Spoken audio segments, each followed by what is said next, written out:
Assalamualaikum warahmatullahi wabarakatuh. Para saudaraku yang dirahmati Allah Subhanahu wa taala, alhamdulillah pada kesempatan kali ini kita masih diberikan nikmat sehat dohiran wa batinan. Dan semoga urusan-urusan kita diberikan kemudahan oleh Allah Subhanahu wa taala. Amin amin ya rabbal alamin.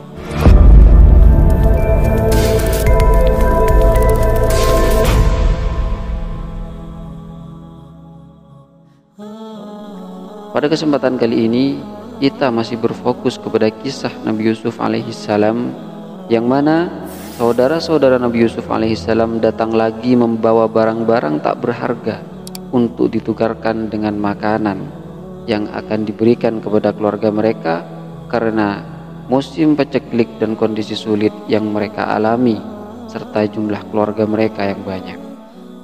Maka dari itu tatkala Nabi Yusuf alaihissalam melihat kondisi saudara-saudaranya yang sudah sedemikian rupa, timbul rasa iba pada dirinya. Maka dia pun bermaksud memperkenalkan siapa dirinya kepada mereka. Lalu dia buka penutup kepalanya dan menampakkan tanda-tanda dirinya yang mereka kenal. Seraya berkata kepada mereka, "Apakah kamu mengetahui kejelekan apa yang telah kamu lakukan terhadap Yusuf dan saudaranya? Ketika kamu tidak mengetahui akibat perbuatanmu itu." Al-Quran Surat Yusuf ayat 89. Saat itu saudara-saudara Nabi Yusuf alaihissalam terperangah. Mereka baru sadar bahwa orang di hadapan mereka adalah Nabi Yusuf alaihissalam. Padahal sudah berkali-kali sebelumnya mereka bertemu dengannya, namun tak mengenalinya sama sekali. Maka mereka menegaskannya yang dijelaskan di dalam Al-Quran. Bismillahirrahmanirrahim. Qalu a innaka la anta Yusuf. Mereka berkata, "Apakah kamu ini benar-benar Yusuf?" Al-Quran Surat Yusuf ayat 90. Maka dari itu Nabi Yusuf alaihissalam menjelaskan bahwa dirinya adalah Yusuf, orang yang dahulu pernah kalian perbuat sesuatu kepadanya. Untuk memperkuat ucapannya, dia mengatakan bahwa orang di sebelahnya adalah saudaranya.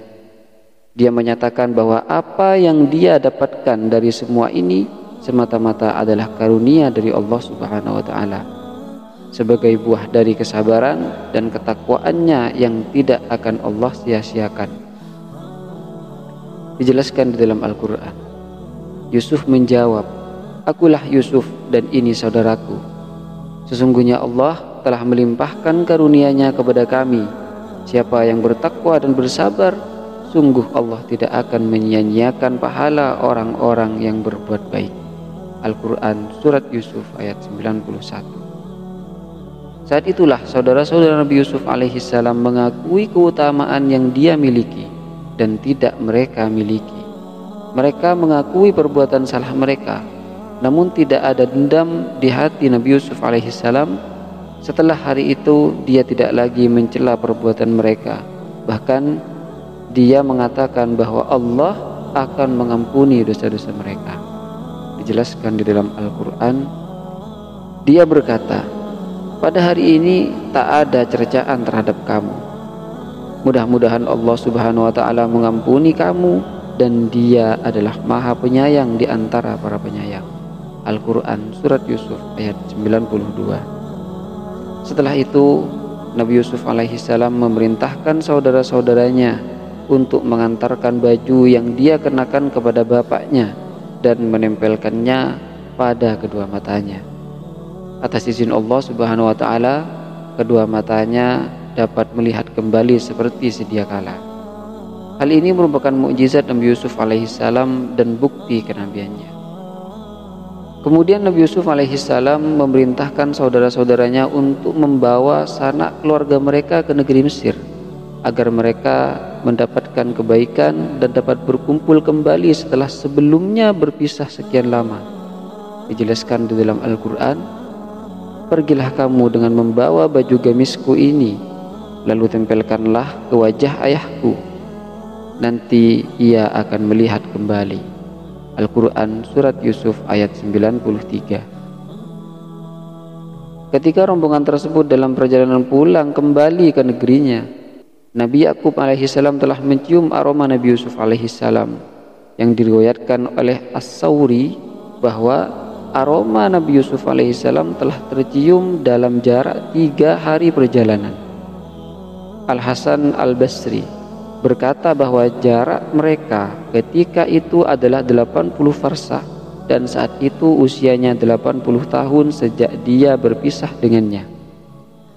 Namun Nabi Yakub alaihissalam telah memperkirakan bahwa keluarganya tidak mempercayainya, dan benar saja keluarganya menuduhnya hanya mengoceh. Dijelaskan di dalam Al-Quran, tatkala kafilah itu telah keluar dari negeri Mesir, ayah mereka berkata, "Sesungguhnya aku mencium bau Yusuf. Sekiranya kamu tidak menuduhku lemah akal, tentu kamu membenarkan aku." Keluarganya berkata, "Demi Allah, sesungguhnya kamu masih dalam kekeliruanmu yang dahulu." Al-Quran Surat Yusuf ayat 94 sampai 95.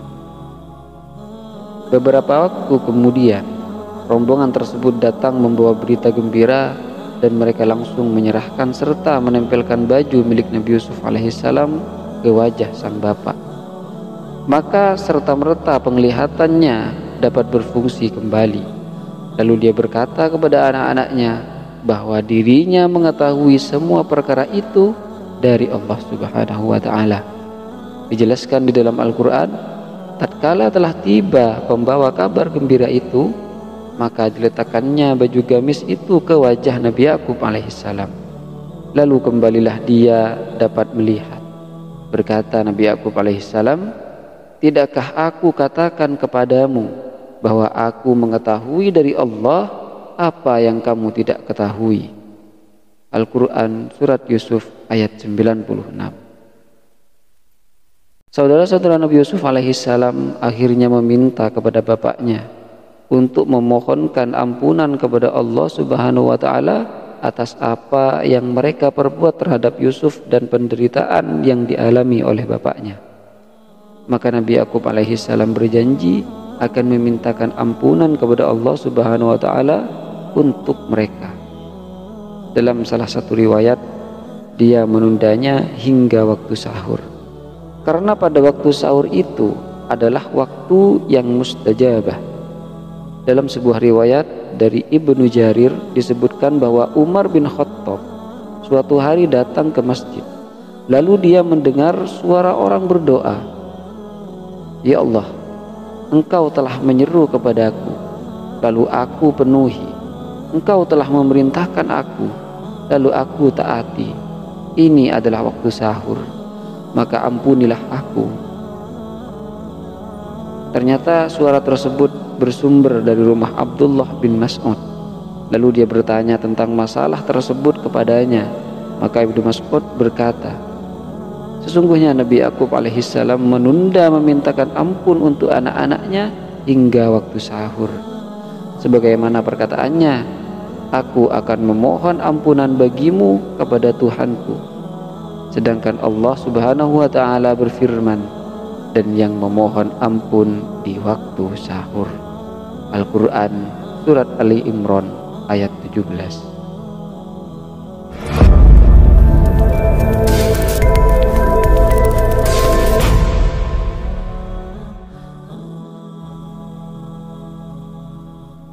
Akhirnya Nabi Yakub alaihissalam dan anak cucunya berangkat menuju negeri Mesir untuk menemui Nabi Yusuf alaihissalam. Setibanya di perbatasan negeri Mesir, Nabi Yusuf alaihissalam menyambut mereka dengan bala tentara yang dipersiapkan oleh raja sebagai penghormatan atas kedatangan Nabi Yakub alaihissalam. Kemudian mereka bersama-sama memasuki negeri Mesir dengan aman. Setibanya di sana, kedua orang tua Nabi Yusuf alaihissalam dipersilahkan duduk di singgasana miliknya. Dan kemudian semuanya bersujud kepada Nabi Yusuf alaihissalam sebagai penghormatan kepadanya.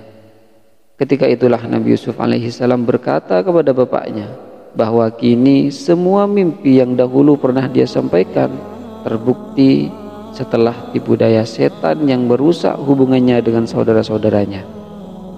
Bahkan kini dia memiliki kedudukan serta kemampuan menakbirkan mimpi. Semua itu dia akui semata-mata karena karunia dari Allah Subhanahu wa ta'ala.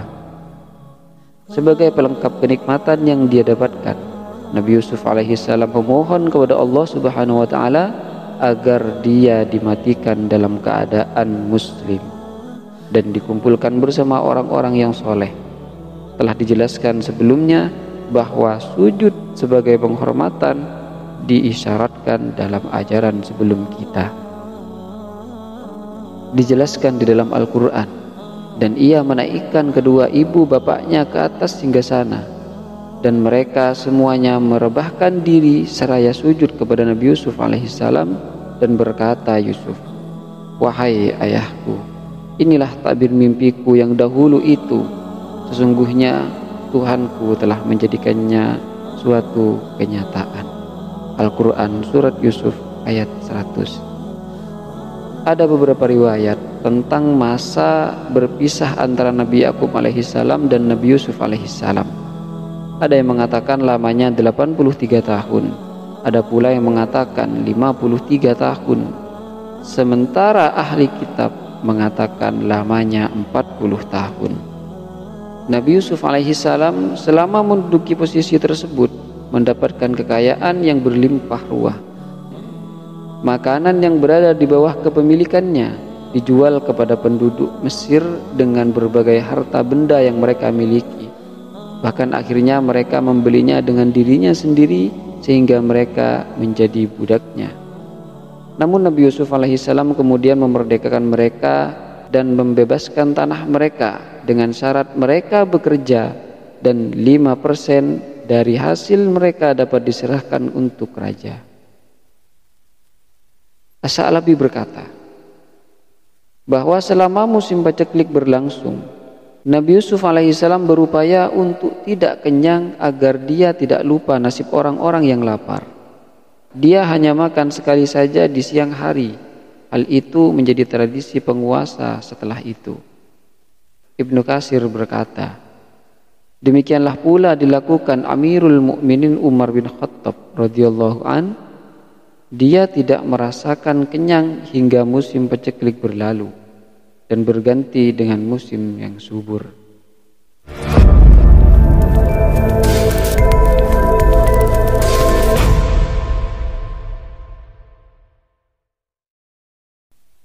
Nabi Yakub tinggal di negeri Mesir bersama anaknya, yaitu Nabi Yusuf alaihissalam selama 17 tahun. Kemudian dia meninggal dunia.